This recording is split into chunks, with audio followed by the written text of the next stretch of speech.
Let me make myself decent. You should. It's on video.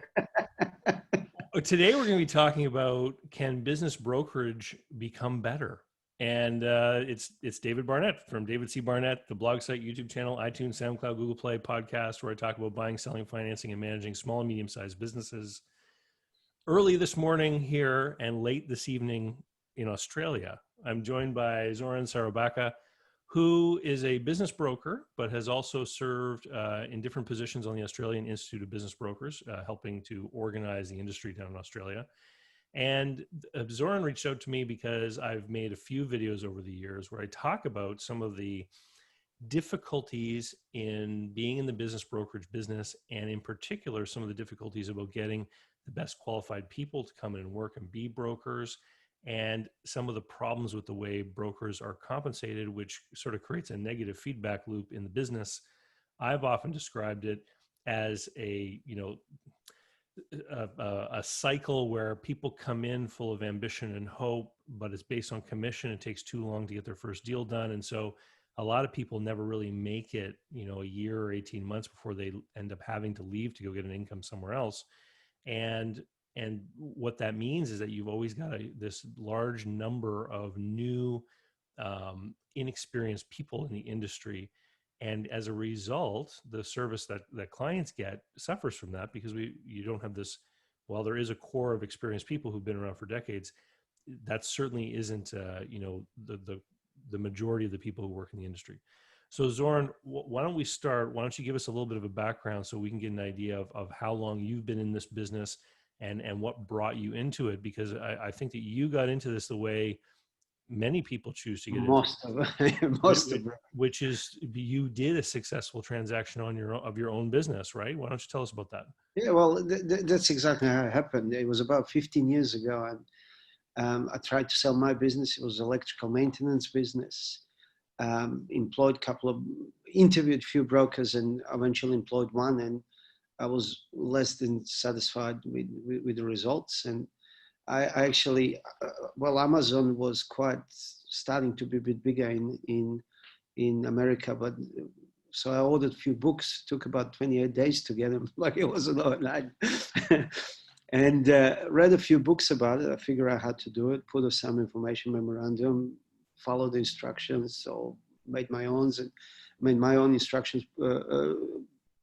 Not instruction. Made my own plan how to do it. Took it to the market, and it went really very quickly. Like probably 3-4 weeks, I had 3 offers, and we've done a deal very quickly. And then, like a lot of brokers think, well, this is actually quite easy. You can make a lot of money. There was a certain, well, one thing that I've done, I priced my business right. Yeah. And most of the businesses out there are overpriced. So there was one thing, and I had a lot of luck, and that tricked me into getting into industry, thinking, well, you can make a lot of money this way. and then over the 15 years, I actually learned it's much harder. But over the 15 years, we fine-tuned the systems, and we developed better systems. And what we're doing now, we actually have a full-time people whose job is to, we call them analysts. So their job is to, when somebody wants to sell a business, go there, analyze that business, explain how we operate, value the business, and engage them. And then it's given to brokers. So our brokers only sell. So what that, So those yeah, analysts are employees that get a regular salary. they're full-time employees, yes. Okay.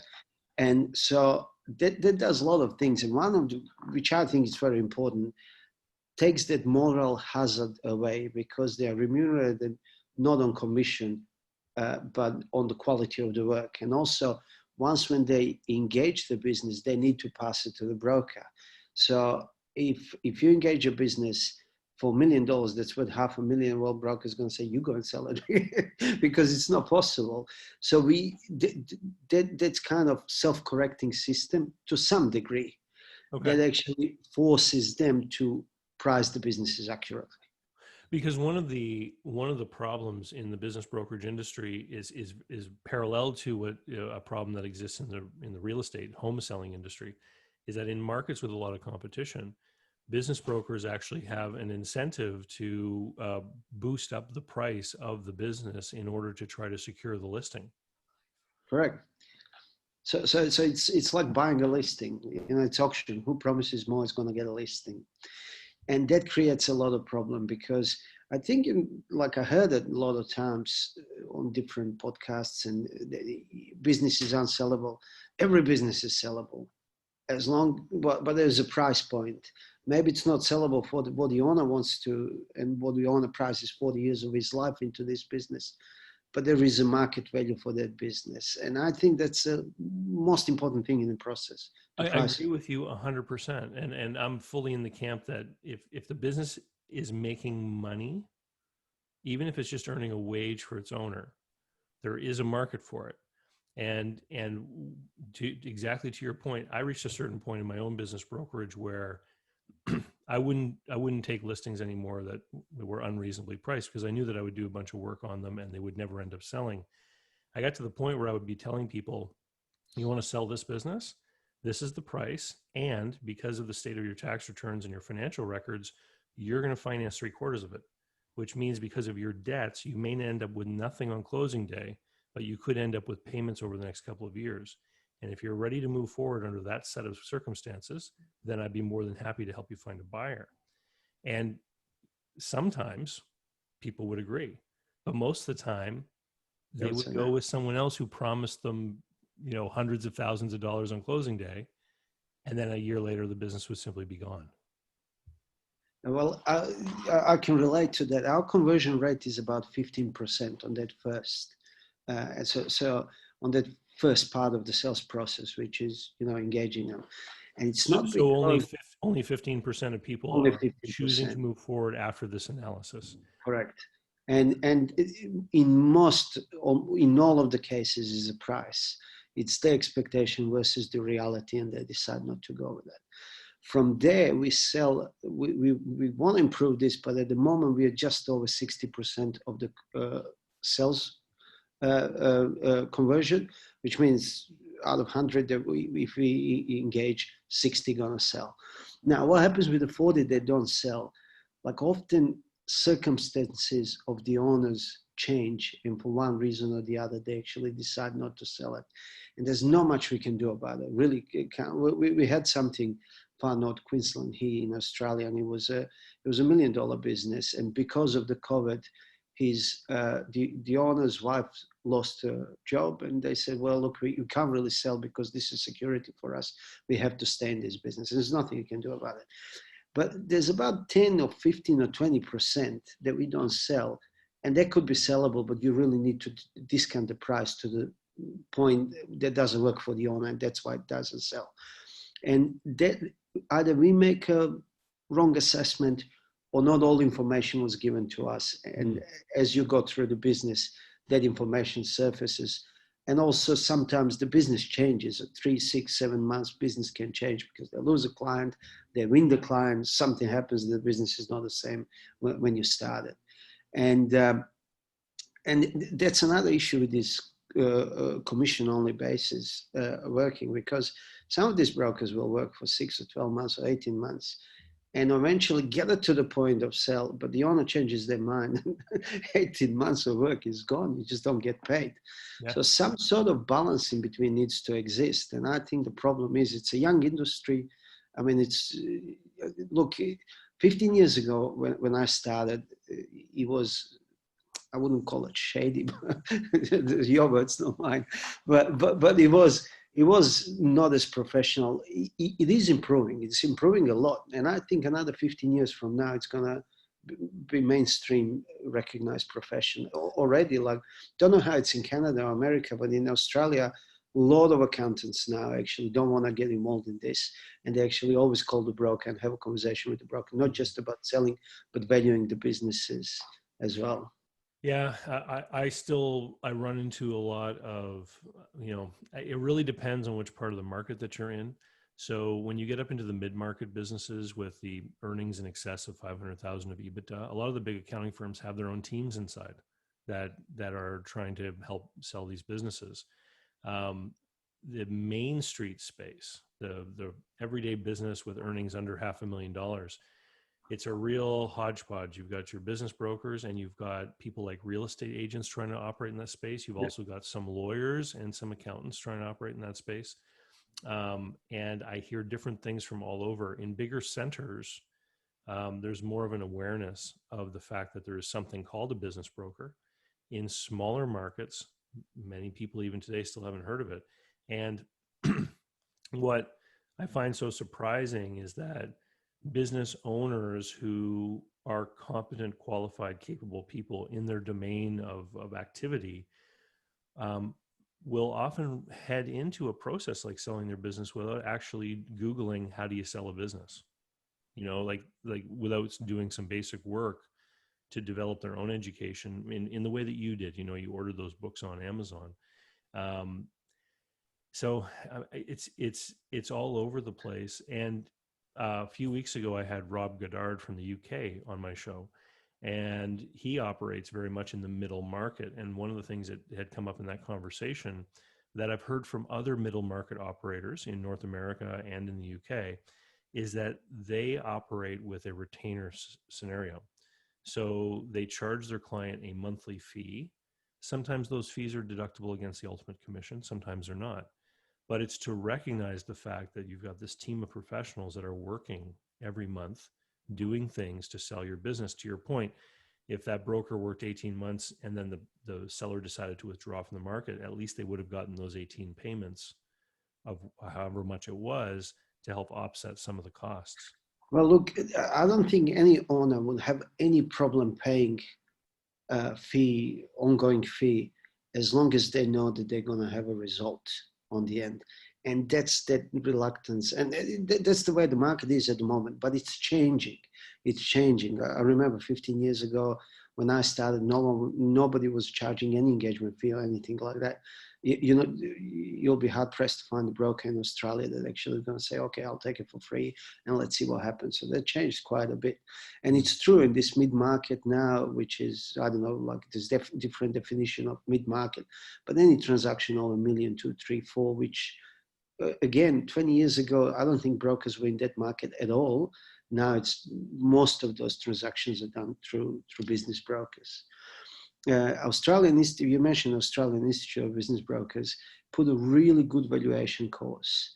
So now what we have here, that more and more business brokers actually doing certified valuations for courts, family law, business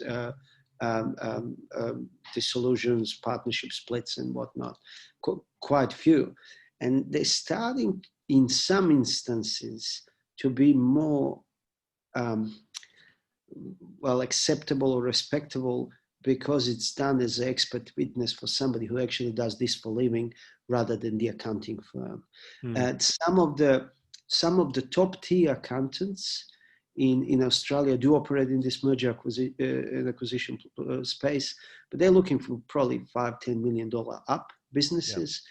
Most of them, anything below, will actually engage brokers, and we got a relationship with a lot of accountants, and which is really good. When the business comes from the accountant, client actually trusts the source, and accountant won't introduce the broker that he actually doesn't believe they can complete the job.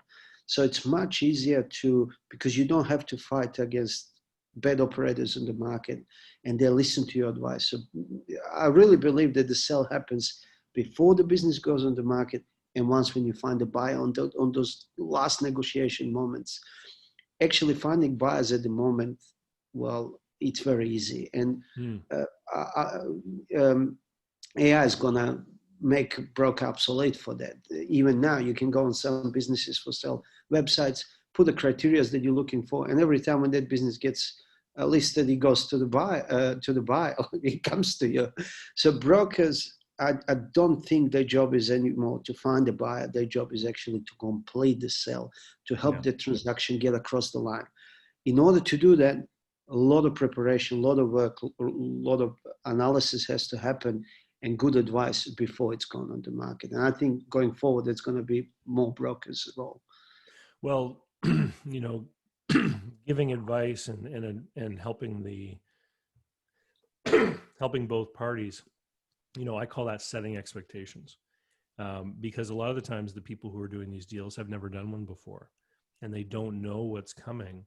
And oftentimes when I am working with a buyer, helping them to negotiate something and there's a broker involved, it becomes clear that the broker hasn't set the table for the seller and letting them understand what an offer is going to look like, or what is reasonable, or what a reasonable request might be, or where you get situations where you create a due diligence list and you present it to the seller and it takes them 90 days to get everything together.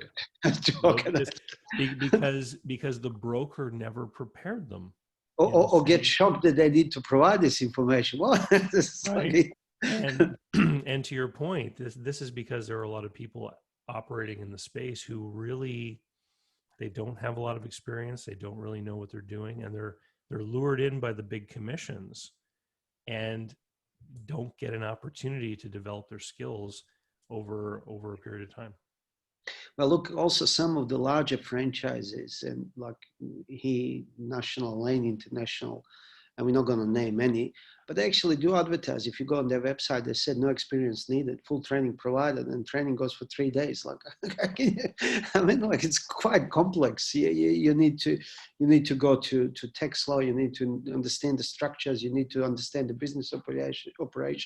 You need to understand the value. It's a lot of psychology, managing these people, project management, and you're going to train somebody in 3 days or 10 days in that. It takes almost lifetime, you know. But what they're looking for is they're looking for people who are willing to do cold calling and knock on doors and go out and bring in listings who aren't going to require an immediate cost, who will do it without a paycheck, right? Correct. And I've, in my own training as a brokerage office owner in a franchise system, I was told, don't let your brokers put their cell phone numbers on their material, because by the time they're not going to allow. Because by the time the seller gets around to calling back, the broker may not be there. And so you want the office phone number on it. And so there was an understanding already that this is how it operated. That's how things happen. Well, look, another thing, like people call them listings, and that's a real estate term, listing. But in real estate, it's different. You just need to list a house and the house will sell itself. You don't have to do anything. It's not about listing. It's about getting this across the line. I met quite a few years, maybe 5 years ago, like one of the guys, younger bloke in the industry, come in and wanted to meet me, and we started conversation. And it turns out that he's got about 150 listings that he's managing. That's a lot of listings. And I said, well, are they selling? He said, well, I've got a hard, like, I'm finding it a bit hard. I said, look, let's have a look at one. And I think it was a laundry listed for about 400,000. And I said, how much profit it makes? I said, well, but that's not worth 400. He goes, yeah, I know, it's worth 100. I said, why is it on there for 400,000? He goes, well, I went on this course. It was a real estate course. And the idea was, more you list, more people are going to come to you. So I know that the fastest way for me to list is to actually overpromise. And now I'm trying to list them better. And a lot of that is happening in the industry, unfortunately. Yeah. And the owner of that business, I mean, he isn't being served in any way, because no matter how long brokers try to maintain confidentiality, the longer something is for sale and it's up on someone's website, there is always an opportunity that it could become known that the business is for sale. And then there's negative ramifications of that for the business owner. Yeah. And look, longer you stay on the market, the owner takes an eye off the ball. They stop running the business. Business suffers. It's a terrible thing all around. So it really needs to. Again, I'm going back to most of the work is done before you take a business to the market. If that part is done properly, then the second part it flows much easier. I mean, it's not easy, but it flows much easier. So, how do things become better? Obviously, the 15 out of 100 who meet with your analysts and decide to move forward with you, they go into the market with a reasonably priced business. 60% of those people are achieving their goal of selling their business, so they're exiting. I mean, I'm sure this would be a trade secret if you knew the answer to it, but what needs to happen for you to turn that 15% into 40%? Like, what needs to happen to get business owners to realize that, you know, yeah, even though they've worked so hard on their business, Education, it's not worth what they think. education. And look, that's more of these videos, more getting out there to people. Eventually they're going to look, it's the whole thing is very new. Like, I mean, it's pre-developed in Australia as well, and but it's still very new. Like you said, there's a lot of people that don't even know what a business broker does, and it doesn't exist. That's less and less. So what needs to happen? Education of the people in the industry, higher um, level of entry for people in the industry. So just because somebody's willing to work for free, that shouldn't be predisposition for them to work in the industry. And I really believe that moving towards wage plus commission is a way to go, because then the owners of the business will be forced to actually do much better recruitment and much better training. And that's going to attract the better people, because the better quality of the people are going to be there. And that's how this 15 is going to go to 40% and 50% and 60% and 80%. But currently, I don't think any owner should take any broker should take a business unless it's priced right, because you're not doing favor anybody taking it overpriced. Look, there are instances that business is really hard to price because it's got some, trade secrets, or that you don't know what the market's going to pay for it. But majority of them, I think it's 90%, you can actually value this business down to a cent to what's going to sell for. So we guarantee to find a buyer in 120 days, or we have the commission.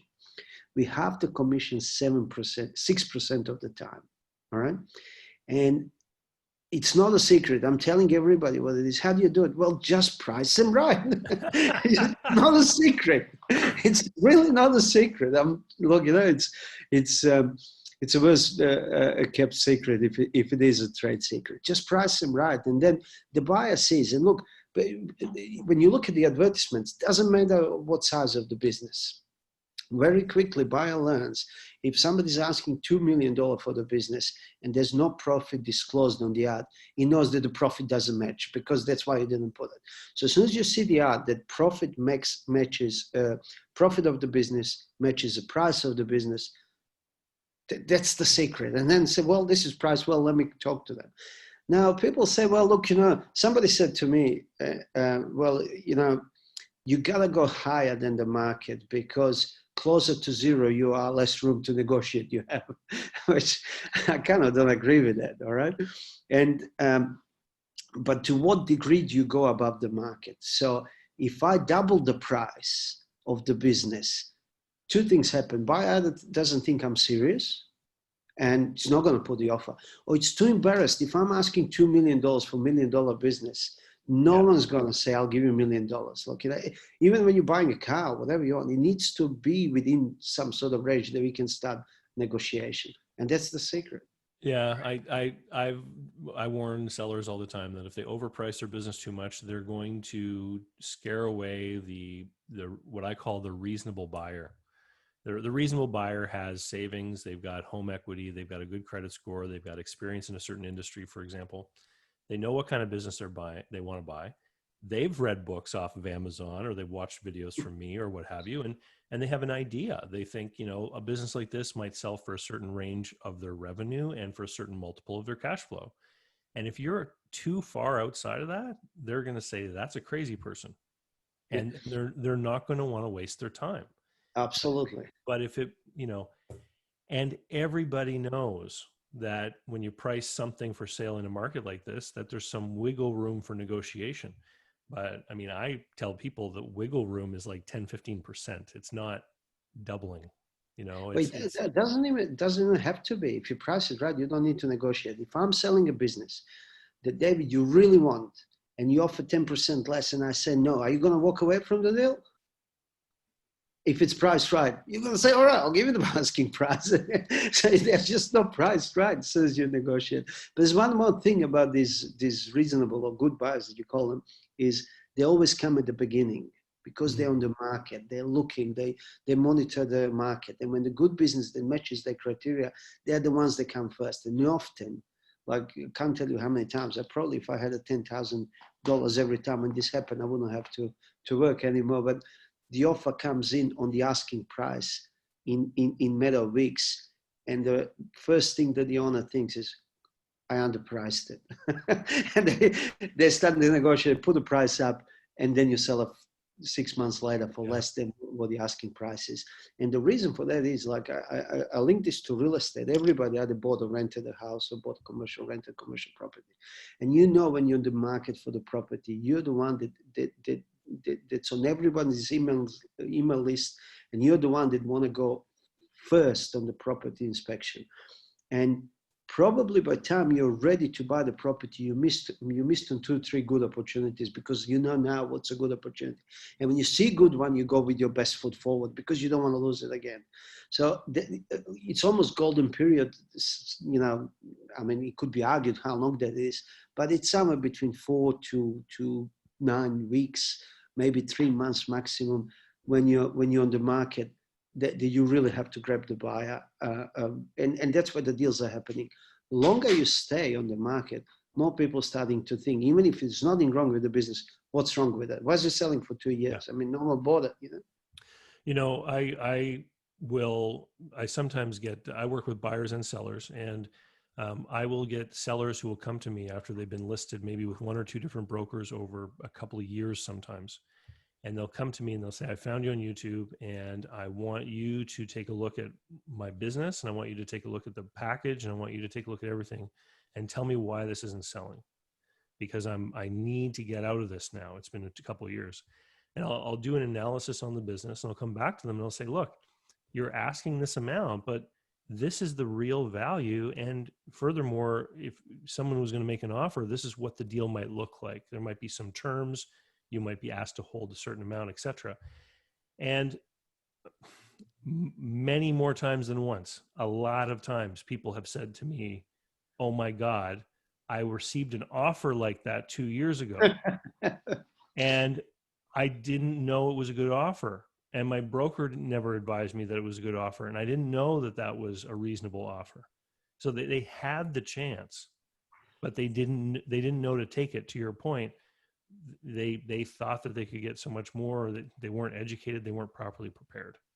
Look, that's pretty hard actually to do as a broker, to educate them and to prepare them for what the offer is, because you know you got inherent reason why you would talk down the deal, and or at least they see like that. All right. So sometimes there's no other option but to actually spend some time on the market for them, to actually see and experience that for themselves, especially if they're selling only first time business in their life. And look, they're pricing their business by what they need once when they exit the business, but also by years that they spent in the business. And that's understandable as well. I mean, how much is 40 years of anyone's life worth? A lot. You know, like, there's no money that you can pay for. So let me play devil's advocate here for a little bit, because what someone may argue is that the problem of business brokerage is, you know, you talk about a higher barrier to entry, more qualified people getting into it. I think the problem of selling businesses is going to pretty much stay the same as long as there's no barrier to entry for getting into business. Because business owners, as you know, come in all different, you know, levels of quality and experience and expectation and knowledge themselves. And so I mean, I've met people who are super competent at doing the trade or running the business that they have, but they're not really business people. They're not numbers people. They're, you know, there's other areas of competency that they don't have, they clearly don't have.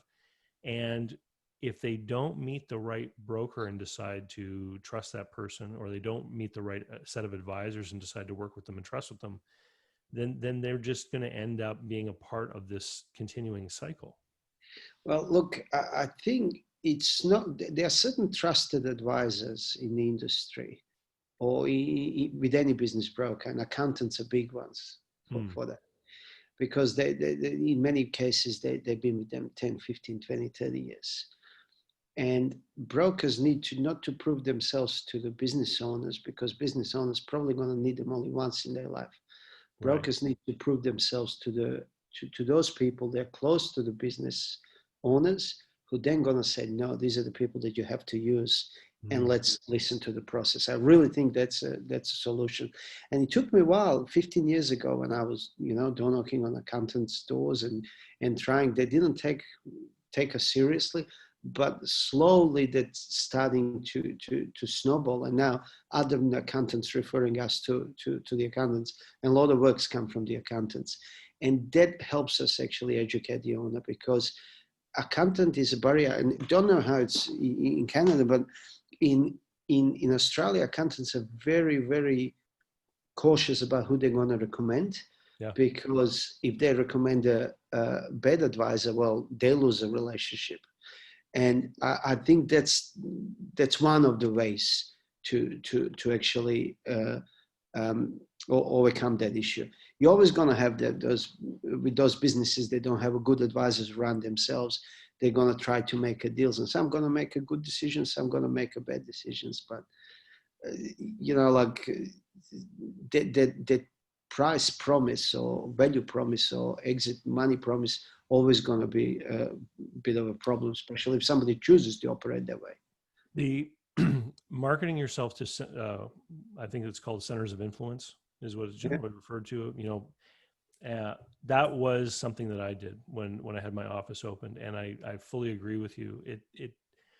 There were some people, bankers, accountants, lawyers, who were personal friends of mine. I relied on them heavily in the beginning to send people my way.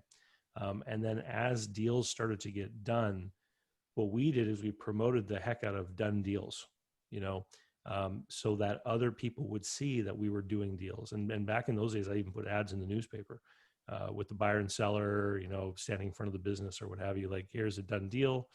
And I would agree. And what was interesting is that for smaller businesses, little Main Street businesses, I would often be in competition with real estate agents. And I made a video once about the Dunning-Kruger effect, where the more you know about something, the more you realize that you are not a master of it, for example. Yeah. And what was interesting about the real estate agents is that whenever a little corner store or Main Street shop went up for sale with a real estate agent, it was usually with a home selling agent, someone who really had no idea about selling businesses or anything like that. They would take the listing. One of my biggest sources of referral was actually the commercial realtors, because the commercial realtors knew about commercial real estate and they knew a little bit more about business, to the point that they knew that they shouldn't be selling businesses. You shouldn't get involved. Right. And so I ended up getting tons of referrals from commercial realtors. And sometimes there would be a business that owned the building, and the deal with them was always the same. It's, look, if you convince this guy to split the business and the building and you sell the business, send him back to me and I'll sell the building. And that happened a few times, actually. Well, and it was up to me to educate the seller that this was even a possible idea, or that it could be beneficial to them to divide the two. well, but also, like we're talking about how to work and how to educate these people.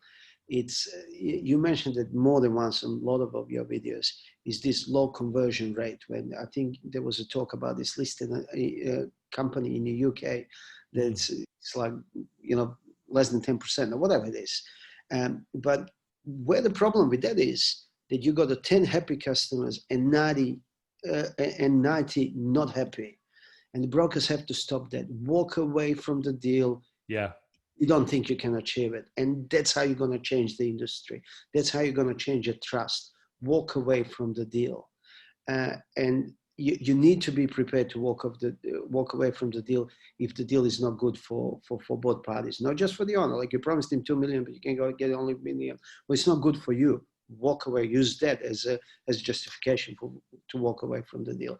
So what's going to happen then? The conversion rate starts improving. Then you got more people actually talking positively about you, and that brings the people that listen to your advice. But you really have to work on getting these things across the line. Your job is to sell this business, not to get a listing. Any fool can get a listing. You just promise them a world and you got a listing. But only good people can get a listing on the right price with the right mindset of the owner when you're taking it to the market. We got a little checklist in our office for things that need to be agreed on the deal. And this is not everything, but they're main. And there's 27 points on this checklist.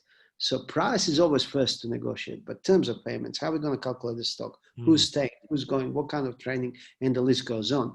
It's more important than the price. And that's where the deals are won or lost. And that's what brokers need to focus. Price I can determine at the beginning very, very accurately.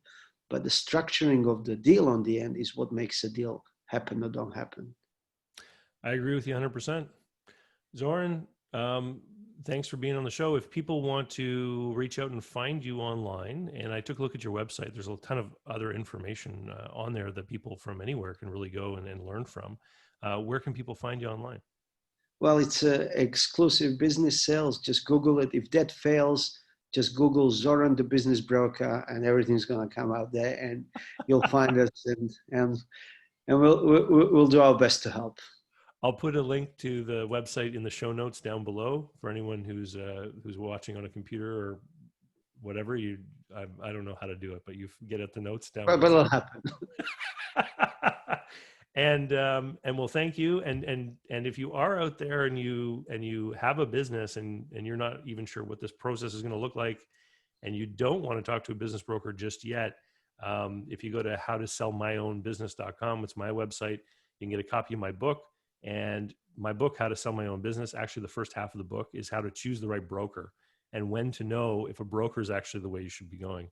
And you can find my book on there, as well as a link to an online course, which is just an afternoon, which will take you through the process of selling your business and talk about expectations and things that you can look at. So I'll thank you once again, Zoran, and we'll see you later. And thanks for staying up late for us in Australia. Yeah, thanks for having me. Thanks, David. All right. Bye-bye.